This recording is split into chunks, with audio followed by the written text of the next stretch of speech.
The Idaho Murders, the chilling selfie that shocked the nation. The first signs of trouble. It had all started as a normal night. The group of friends had gathered at the house to unwind after a busy week. The laughter, the chatter, the music, everything was typical of a college weekend. The house was alive with the energy of youth, filled with the sounds of people enjoying their time together. No one suspected that in the midst of this normalcy, something far darker was already at work. The lone survivor, sitting now in front of the investigator, could still remember the warmth of the evening. It was only later, as the hours ticked on and the group began to settle down, that she started to feel the strange sense of unease that would soon give way to the unimaginable. It was subtle at first, a shift in the air, an uncomfortable silence that fell over the house after the others had gone to bed. But she had dismissed it, assuming it was just the weight of exhaustion from the long week. Then came the quiet moments. The house had settled down for the night. Most of the roommates were already asleep.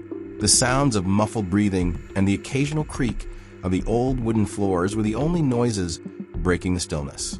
It was in those moments that the survivor's sense of awareness heightened. But she didn't realize why. Not yet.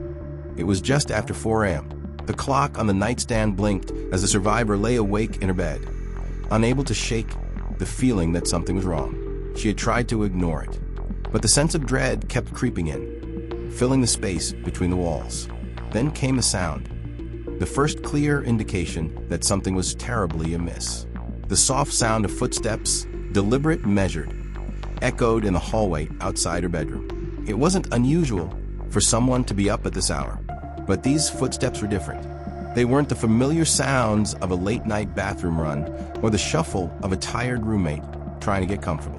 No, these steps felt deliberate, almost calculated, and they sent a chill down her spine. She didn't dare move. She listened, her heart racing in her chest.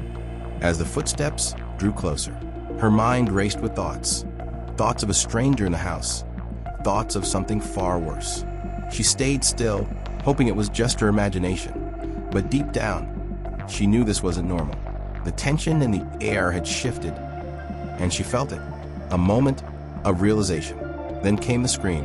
It echoed through the house, a sound so sharp and primal that it could have cut through the very walls themselves. It was the scream of someone caught in the grips of terror. The survivor's body froze.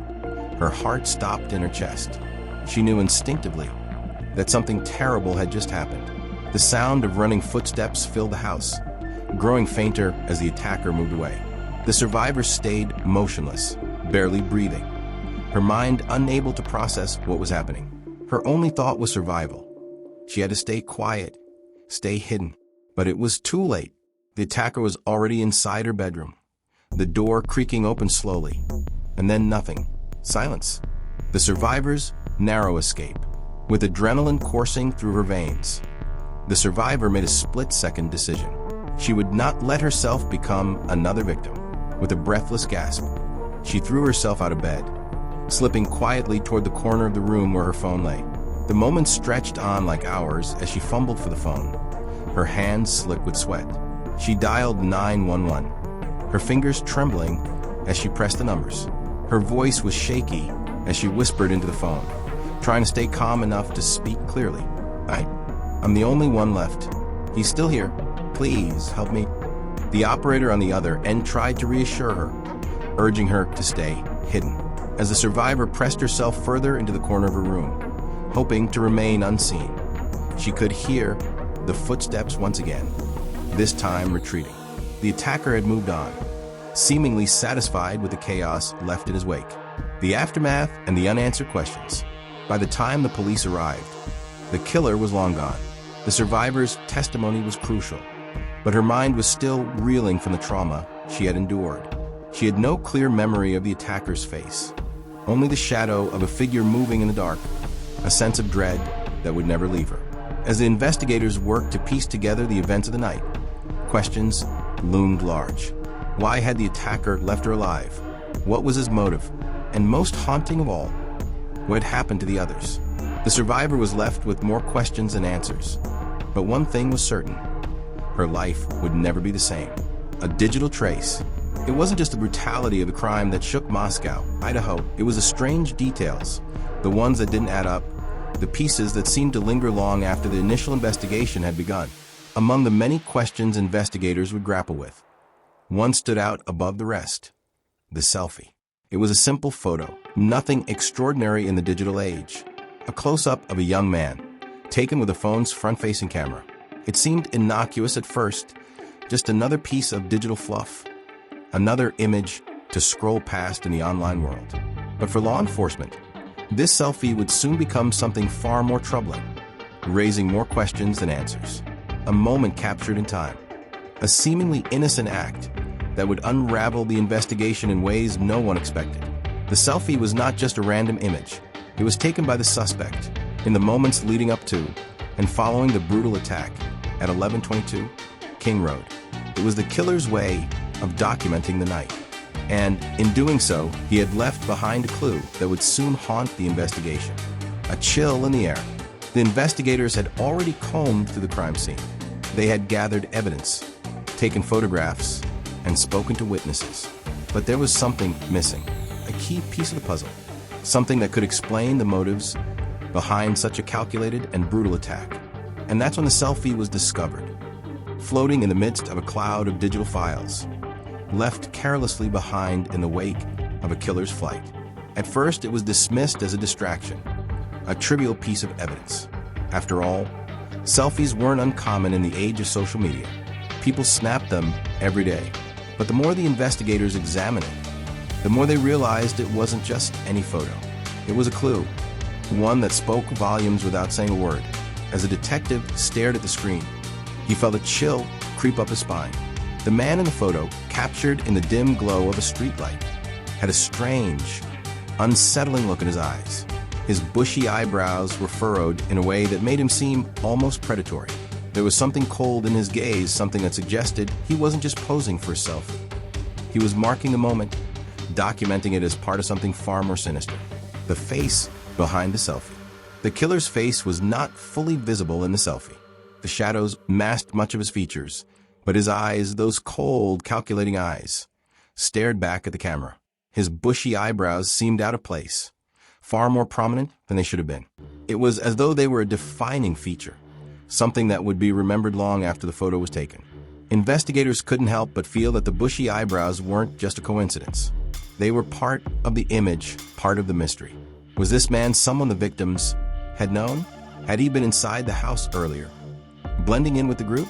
Or was this a stranger, an intruder who had planned the attack from the very beginning?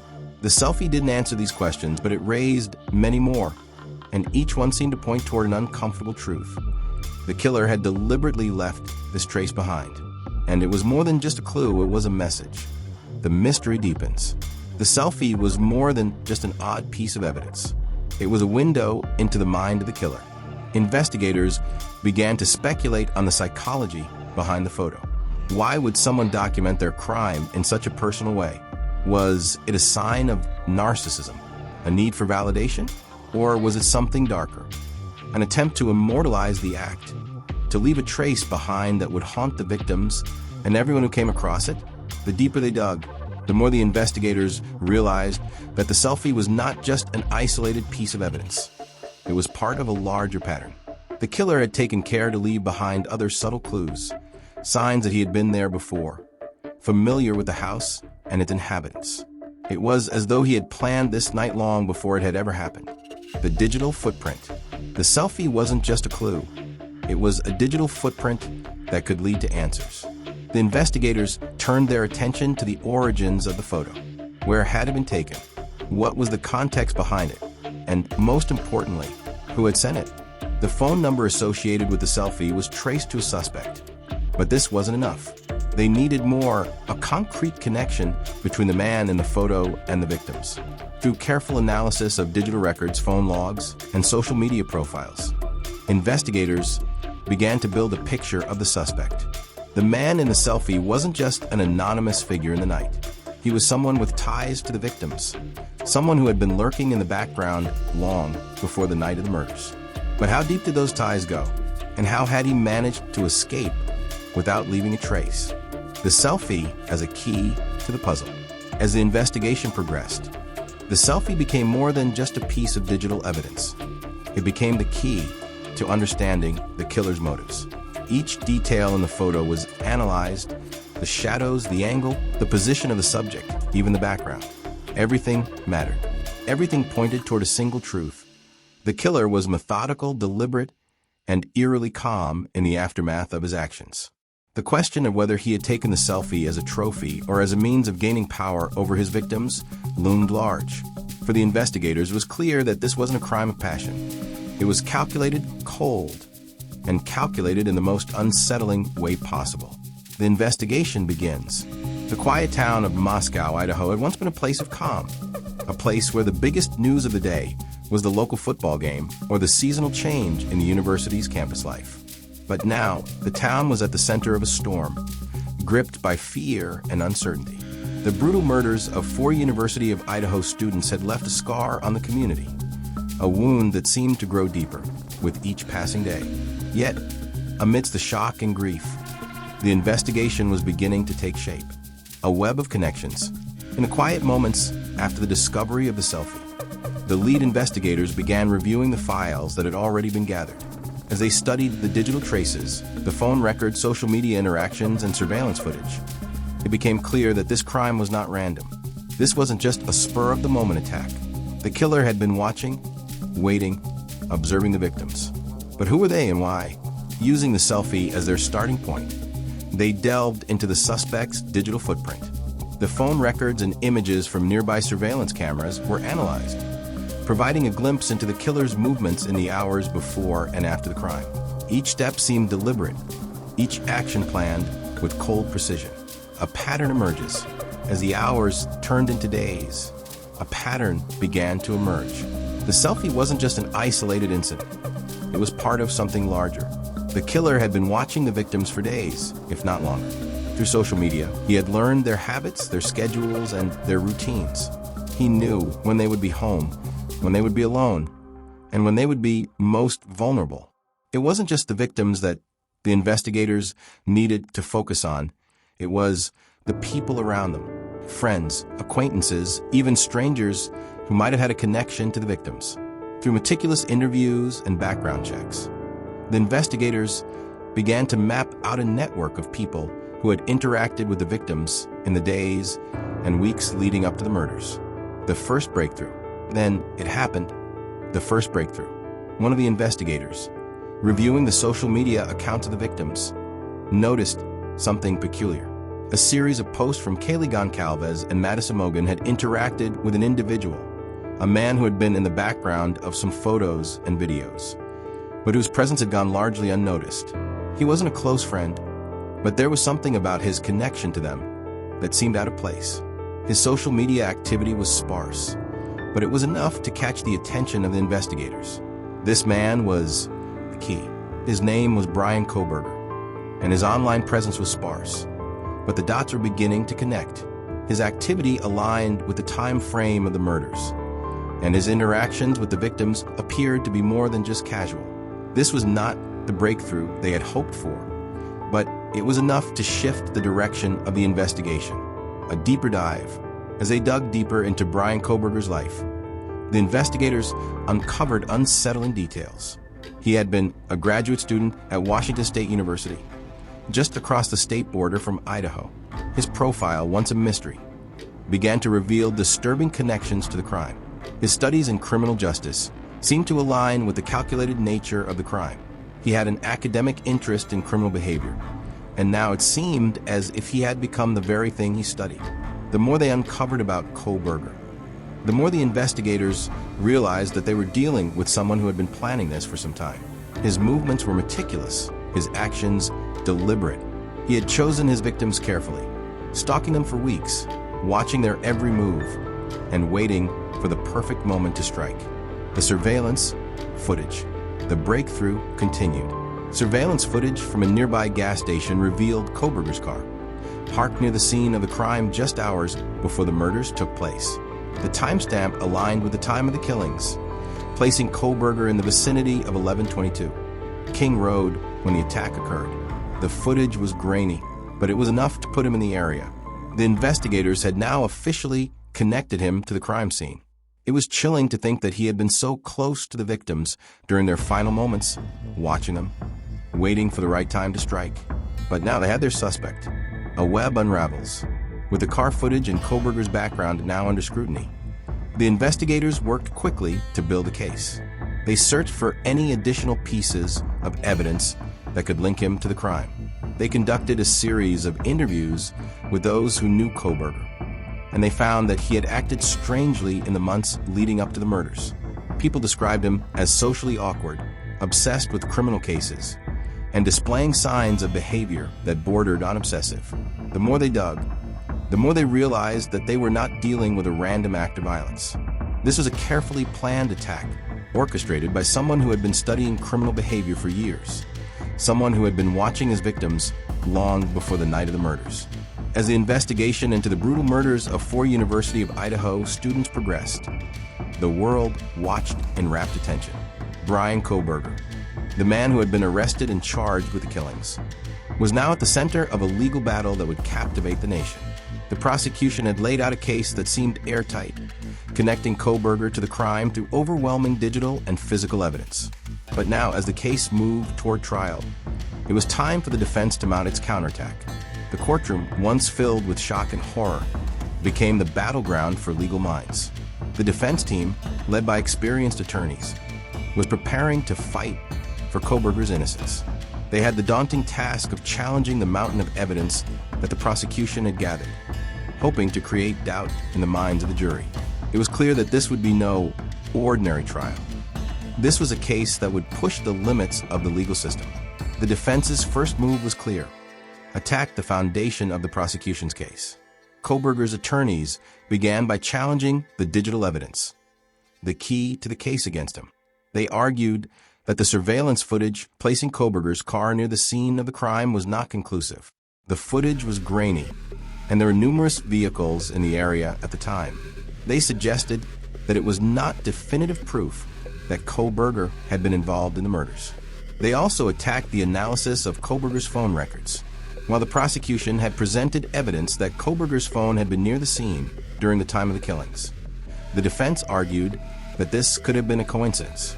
They claimed that phone signals were not precise enough to definitively place him at the crime scene, and that other individuals in the area could have been mistaken for Kohberger based on the phone data. Next, the defense focused on the physical evidence, specifically the DNA samples found at the crime scene. Kohberger's defense team argued that there could have been a mix-up in the DNA analysis. They pointed out that DNA evidence was not always foolproof, suggesting the possibility of contamination or mishandling of samples. They also suggested that Kohberger's DNA could have been found at the scene because he had once been in the area, potentially as a student or for some other legitimate reason. The defense further emphasized that there was no direct forensic evidence linking Kohberger to the murders themselves. While his DNA had been found, they claimed that this evidence could not definitively prove he had committed the crime. They argued that without a clear weapon or witness testimony, the prosecution's case was circumstantial at best. One of the most unexpected strategies that the defense team employed was a psychological argument. Kohberger's attorneys argued that he had a history of mental health issues, and that these issues may have affected his ability to understand the gravity of his actions. They proposed that Kohberger's fascination with criminal behavior, his studies in criminal justice, might have led him to mimic the very behaviors he had studied. The defense introduced expert witnesses who spoke to Kohberger's psychological state, suggesting that he might have been driven by some form of delusional obsession with crime, rather than cold, calculated intent. While the prosecution had presented Kohberger as a methodical and premeditated killer, the defense painted a different picture. One of a man who was consumed by obsession, perhaps even a man who had lost touch with reality. They implied that Kohberger's intellectual fascination with criminal behavior had warped his understanding of right and wrong, and that his actions were not entirely of his own volition. As the trial progressed, the defense team also faced an intense public relations battle. The media, fueled by the sensational nature of the case, had painted Kohberger as a monster. The defense had to work not only in the courtroom, but also in the court of public opinion. They began to emphasize that Kohberger deserved a fair trial and that everyone, no matter the crime they were accused of, was entitled to due process under the law. through interviews with the press. The defense team carefully framed Kohberger as an individual who had not yet been proven guilty. They reminded the public that the prosecution's case was based on circumstantial evidence and that the burden of proof lay squarely on the shoulders of the state. As the trial reached its most intense moments, the defense team shifted their strategy once again. They made an emotional appeal, reminding the jury of Kohberger's background and character. They spoke to his family life, his childhood, and his academic pursuits. They painted a picture of a young man who, while flawed, was not inherently evil. The defense's goal was to humanize Kohberger, to create doubt in the jury's mind by showing that he was not a monster, but a person who had perhaps been caught up in circumstances beyond his control. In their closing statements, the defense argued that the prosecution's case was based on assumptions, not facts. They emphasized the lack of direct evidence and urged the jury to look beyond the media frenzy and consider the possibility that Kohberger was innocent. As the trial reached its conclusion, the tension in the courtroom was palpable. The defense had fought hard, challenging every piece of evidence, questioning the motives behind the prosecution's case, and offering alternative explanations for Kohberger's behavior. They had painted a portrait of a man who was perhaps more complex than the public had been led to believe. Now, the case rested in the hands of the jury. The prosecution had presented their case with strength and conviction, but the defense had fought back with equal intensity, offering doubt at every turn. The jury would have to decide whether the evidence was enough to convict Kohberger or whether the defense had created reasonable doubt. The courtroom had been tense, the air thick with anticipation and dread, as the trial against Brian Kohberger progressed. Evidence had been presented, witnesses called, and both the prosecution and defense had made their arguments. But now a new question emerged, a question that would delve deeper into the mind of the accused. What was the psychological makeup of the man standing trial for the brutal murder of 4 college students? Was he a calculated killer, driven by cold, methodical intent? Or was he someone whose mind had fractured, unable to comprehend the gravity of his actions? The defense team began to turn their attention to the psychological aspects of the case. They sought to explore the complexities of Kohberger's behavior, drawing on expert testimony to suggest that he might not be entirely responsible for the crimes he was accused of. The focus was no longer just on the physical evidence, but on the human mind, the psychological landscape that might have driven Kohberger to commit such a horrific act. The defense team called upon a series of psychological experts, each one presenting their own theory of what might have driven Kohberger to commit the murders. They introduced the idea that Kohberger, a man who had pursued a doctorate in criminal justice, might have become obsessed with crime. Some argued that his fascination with criminal behavior might have morphed into something darker, a twisted obsession that led him to act out the very crimes he had studied. One expert proposed that Kohberger's fixation on criminal behavior, combined with his academic knowledge, might have created a dangerous disassociation. It was possible, the expert argued, that Kohberger had developed a sense of detachment from the real-world consequences of his actions. His intellectual understanding of crime might have clouded his ability to empathize with his victims, rendering him incapable of understanding the emotional and moral weight of his behavior. Other experts delved into Kohberger's background, seeking to uncover possible psychological triggers that could have led to his violent actions. They explored his childhood, his social interactions, and his academic pursuits. Some suggested that Kohberger's desire for power and control might have driven him to commit the murders, as he sought to assert dominance in a world where he might have felt inadequate. The defense team called upon a series of psychological experts, each one presenting their own theory of what might have driven Kohberger to commit the murders. They introduced the idea that Kohberger, a man who had pursued a doctorate in criminal justice, might have become obsessed with crime. Some argued that his fascination with criminal behavior might have morphed into something darker, a twisted obsession that led him to act out the very crimes he had studied. One expert proposed that Kohberger's fixation on criminal behavior, combined with his academic knowledge, might have created a dangerous disassociation. It was possible, the expert argued, that Kohberger had developed a sense of detachment from the real-world consequences of his actions. His intellectual understanding of crime might have clouded his ability to empathize with his victims, rendering him incapable of understanding the emotional and moral weight of his behavior. Other experts delved into Kohberger's background, seeking to uncover possible psychological triggers that could have led to his violent actions.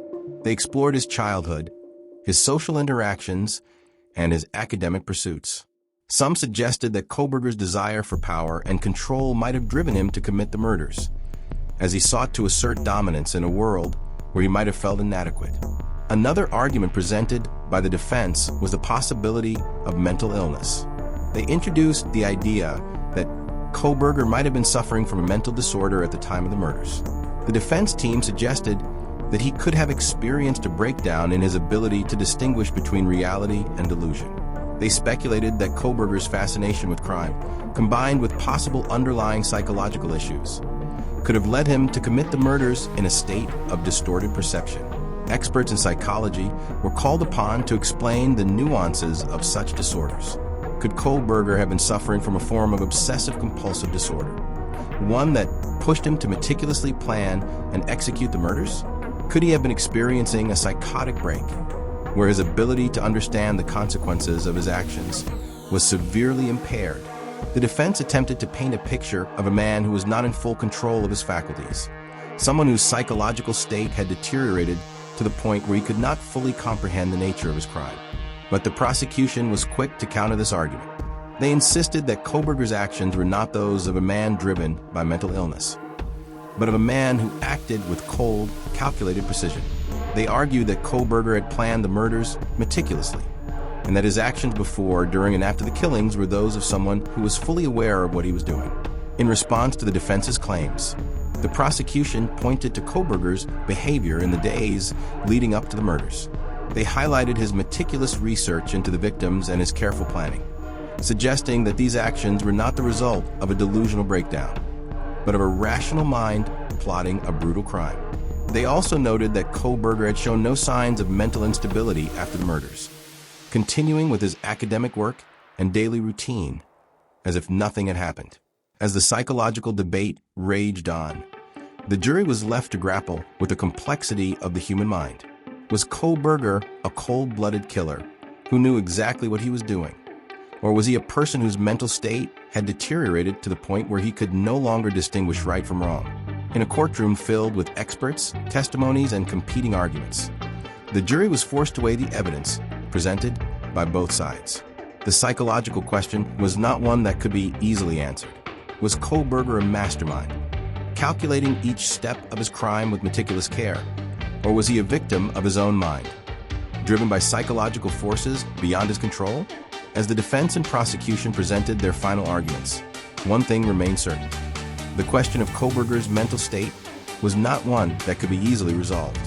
While the defense had presented psychological theories that might explain his behavior, the prosecution had shown that his actions appeared to be those of a rational mind, planning and executing a crime with chilling precision. The jury would have to consider all of the evidence, the physical, digital, and psychological, and decide whether Kohberger was guilty as charged or whether his mental state should be taken into account in their verdict. The psychological question would remain at the heart of the case, influencing the trial's outcome and the legacy of the young man accused of one of the most heinous crimes the country had ever seen. The courthouse in Moscow, Idaho, had been buzzing with activity for weeks, the trial of Brian Kohberger gripping the nation's attention. Now, as the final day of testimony passed, the atmosphere in the city shifted. The public, once filled with a mix of curiosity, outrage, and fear, had retreated into the background, leaving only a sense of uneasy stillness hanging in the air. The brutal murders of 4 college students had left an indelible mark on the town, a mark that could never be erased. Outside the courthouse, the crowds that had once gathered to witness the trial now dwindled. The cameras had retreated, and reporters began to filter out, preparing for the inevitable wait. But inside, the legal teams were preparing for their closing statements, and the jury was preparing to deliberate. The murder trial was not just about one man. It was about justice, closure, and the lingering question that haunted the community. Who was responsible for the deaths of 4 young lives, and what would happen to them in the aftermath? The jury, a group of ordinary citizens thrust into the extraordinary task of determining the fate of a man accused of such a horrific crime, was now sequestered. They spent hours deliberating, sifting through evidence, weighing expert testimony, and considering the psychological questions raised during the trial. They were tasked with a decision that would carry enormous weight, one that could not be taken lightly. Would they convict Bryan Kohberger of first-degree murder, sending him to prison for life, or worse, to death row? Or would they find him not guilty, perhaps due to a lack of evidence, a failure to prove intent, or the possibility of mental illness? As they deliberated, there was a sense of tension that gripped not only the jury, but the entire community. It was more than just a trial. It was about whether justice could truly be served, whether the victims' families would receive the closure they so desperately needed. As the jury's deliberations stretched on, the public waited. The residents of Moscow, Idaho, some of whom had been personally affected by the tragedy, waited with bated breath. The families of the victims, Kaylee Goncalves, Madison Mogen, Xana Kernodle, and Ethan Chapin, had attended the trial, sitting through each harrowing piece of evidence. They now waited, too, knowing that their loved ones' deaths had caused irreparable pain. The media, once a constant presence in Moscow, had begun to shift its focus. But the case continued to dominate the national conversation. As the wait for the jury's verdict continued, commentators offered their analysis, speculating on what the jury might decide. Some believed Kohberger would be convicted, while others feared the complexity of the psychological arguments could lead to a different outcome. For the families, the wait was torture. They wanted closure, but with each passing hour, that closure seemed to slip further out of reach. Back inside the courthouse, the judge prepared for the final step in the process, sentencing. He had already instructed the jury on how to weigh the evidence, and now it was time for them to render their verdict. It would be a decision that not only determined the fate of Bryan Kohberger, but also shaped the public's perception of justice in this highly publicized case. The prosecution had done their best to prove that Kohberger was a cold, calculated killer, one who had carefully planned the murders and executed them with precision. The defense had countered by suggesting Kohberger might not have been in full control of his mental faculties, offering expert testimony that painted him as someone suffering from severe psychological issues. Now, it was up to the jury to decide whether the evidence supported a conviction of first-degree murder. While the courtroom awaited the jury's decision, there were quiet moments of reflection. The victims' families, many of whom had spoken publicly about the pain of losing their children, hoped that the justice system would work in their favor, that the man who had taken their loved ones would face the consequences of his actions. The day arrived when the jury finally came to a decision.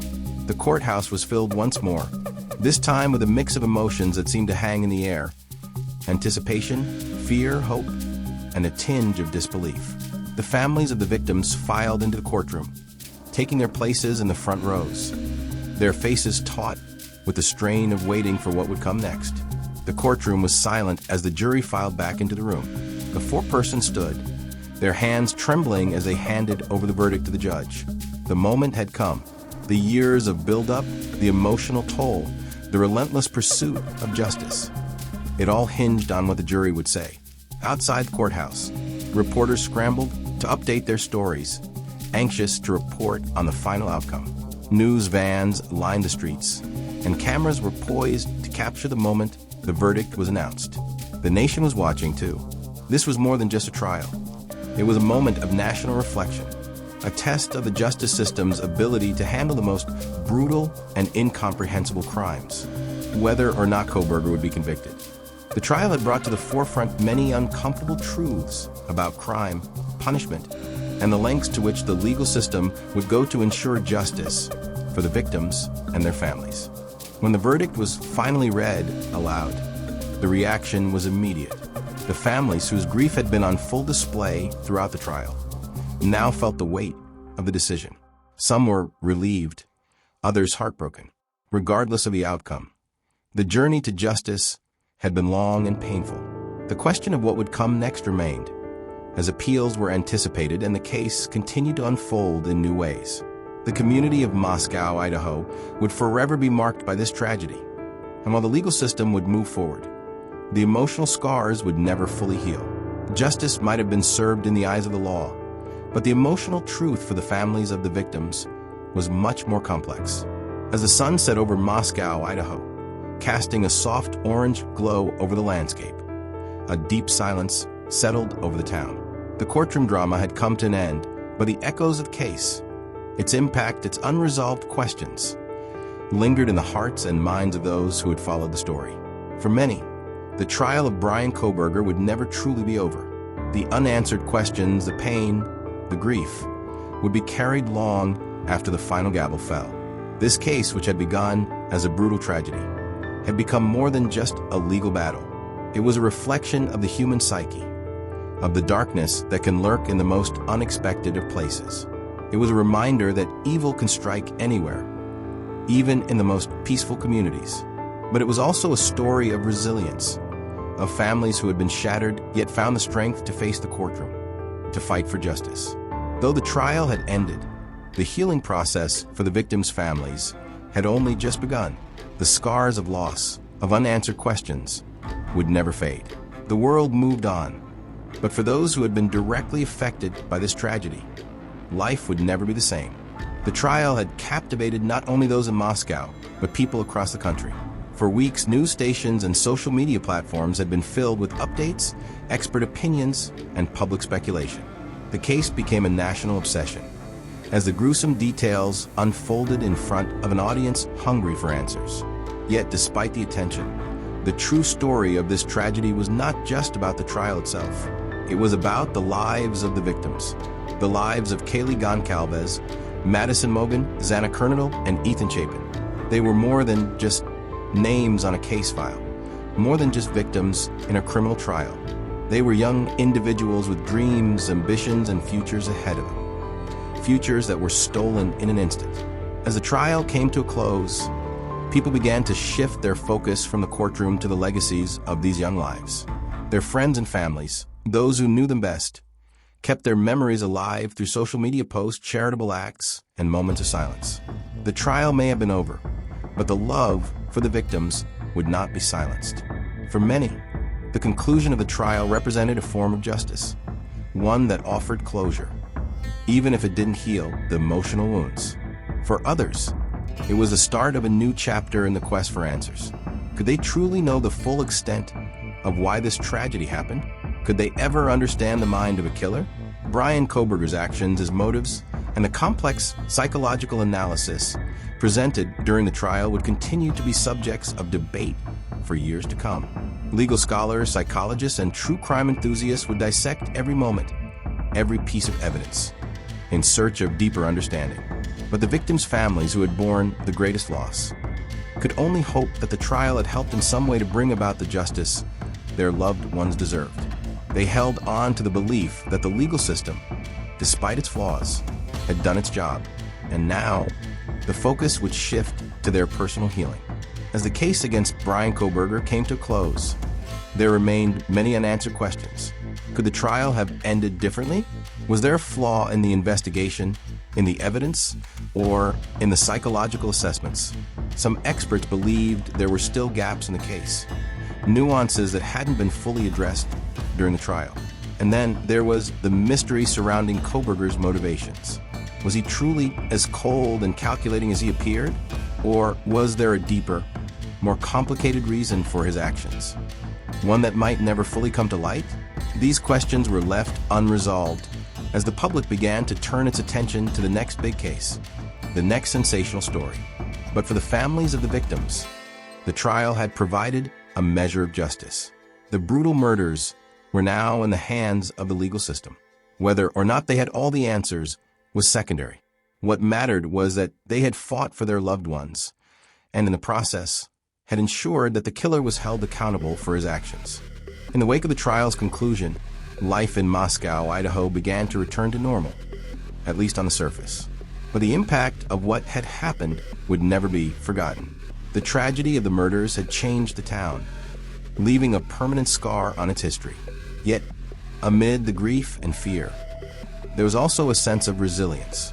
The community had faced an unimaginable event, but it had weathered the storm together.